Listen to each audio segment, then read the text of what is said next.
نحمده ونصلي ونسلم على رسوله الكريم اما بعد فاعوذ باللہ من الشیطان الرجیم بسم اللہ الرحمن الرحیم۔ ناظرین، آج آپ کے سامنے یہ ذکر کرنا ہے کہ گرم بستر چھوڑ کر نماز پڑھنا کیسا ہے۔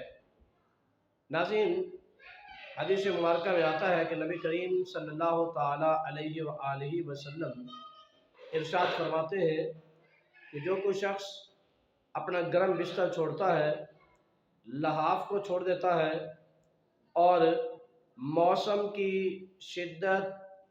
اور سردی سے گھبراتا نہیں ہے، پریشان نہیں ہوتا اور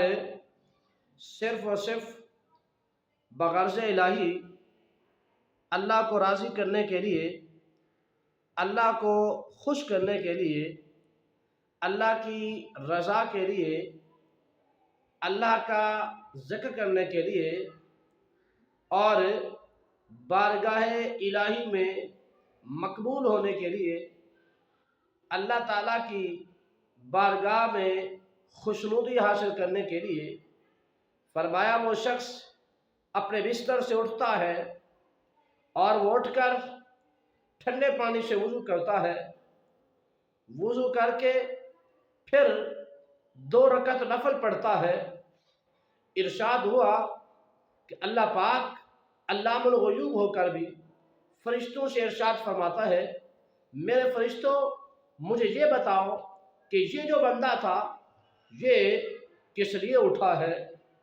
اس بندے نے اپنی نیند کو کس لیے ترک کیا ہے، اس بندے نے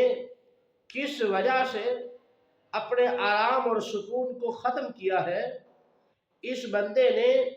کس وجہ سے اپنے گرم بستر کو ترک کیا ہے۔ تو فرشتے عرض کرتے ہیں، مولا اس بندے نے اپنا گرم بستر اس لیے ترک کیا ہے کہ ان کے دل میں اللہ کا خوف ہے، اسے اللہ کا ڈر ہے، تیرے ڈر کی وجہ سے اس نے کہا میں خدا کو راضی کر لوں، اپنے مالک کو راضی کر لوں، اپنے مالک کا ذکر کر لوں اور جہنم سے ڈرتے ہوئے، جہنم کا خوف کھاتے ہوئے اس نے تیرا ذکر کیا ہے، وضو کیا ہے، نماز ادا کی ہے۔ تو اللہ کے حبیب صلی اللہ علیہ وآلہ وسلم ارشاد فرماتے ہیں صحابہ کرام علیہم الرضوان سے کہ فرشتے جب بارگاہ الہی میں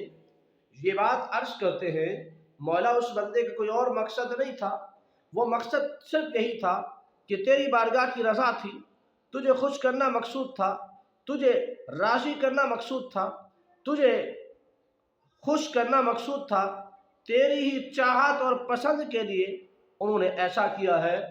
تو حضور علیہ السلام اپنے عظیم الشان صحابہ کرام علیہم الرضوان سے ارشاد فرماتے ہیں کہ اللہ پاک فرشتوں سے فرماتا ہے، میرے فرشتوں تم گواہ ہو جاؤ کس چیز کے؟ فرمایا اس بات کے گواہ ہو جاؤ اس بندے کے دل میں جہنم کا خوف تھا،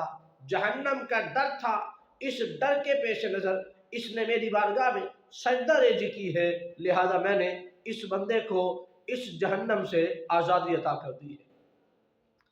پھر فرمایا میرے فرشتوں اس بندے نے محض اس لیے اپنے آرام کو ترک کیا ہے کہ میں اب سے ڈرتا ہوں، مجھ سے ڈرتے ہوئے، میری بارگاہ سے ڈرتے ہوئے، میرے غضب سے ڈرتے ہوئے، میری ناراضگی سے ڈرتے ہوئے اس نے کہا میں اللہ کو ناراض نہیں کرنا چاہتا، میں اللہ کو راضی کرنا چاہتا ہوں، مجھے خوش کرنے کے لیے اس بندے نے سجدہ ریزی کی ہے، اپنے گرم بستر کو ترک کیا ہے۔ فرمایا میرے فرشتوں تم گواہ ہو جاؤ میں نے اس بندے سے اپنے آپ کو راضی کر لیا ہے، میں اس بندے سے راضی ہو گیا۔ صحابہ کرام علیہم الرضوان سے حضور ارشاد فرماتے ہیں، فرمایا میرے صحابہ اللہ کے حبیب علیہ السلام نے فرمایا میرے صحابہ اللہ اپنے فرشتوں سے فرماتا ہے، فرشتوں گواہ ہو جاؤ اس بندے نے جس مقصد کی خاطر جو تمنائیں رکھتے ہوئے، جو آرزویں رکھتے ہوئے اس نے اپنے گرم بستر کو چھوڑ کر میرا ذکر کیا ہے، فرمایا تم گواہ ہو جاؤ میں نے اس بندے کی تمام وہ حاجات کو پورا کر دیا۔ ناظرین، خلاصہ کلام یہ ملتا ہے، اس روایت سے نتیجہ یہ ملتا ہے کہ اگر کوئی شخص